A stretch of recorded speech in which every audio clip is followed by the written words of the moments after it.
Former President Pranab Mukherjee died on Monday in an army hospital in Delhi, his son Abhijit said. He was 84.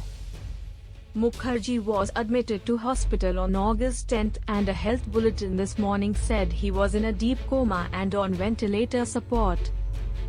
Mukherjee's son Abhijit took to Twitter and made the announcement. In a post, he said with a heavy heart, "This is to inform you that my father Shri Pranab Mukherjee has just passed away in spite of the best efforts of doctors of our hospital and prayers, duas and prarthanas from people throughout India.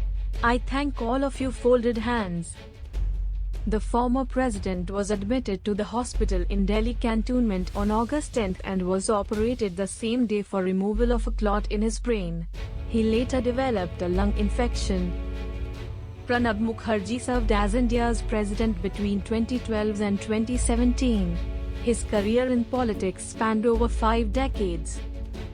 As a Congress leader, Pranab Mukherjee held a wide array of top cabinet posts, including finance, defense, home, among others. President Ram Nath Kovind expressed his condolence on the demise and wrote on Twitter, "Sad to hear that former President Shri Pranab Mukherjee is no more. His demise is passing of an era.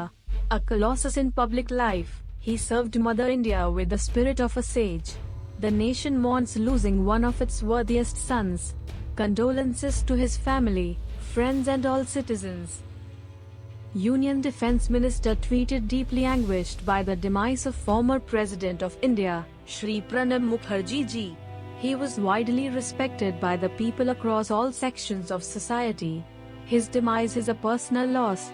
He had tremendous knowledge of India's history, diplomacy, public policy and also defence."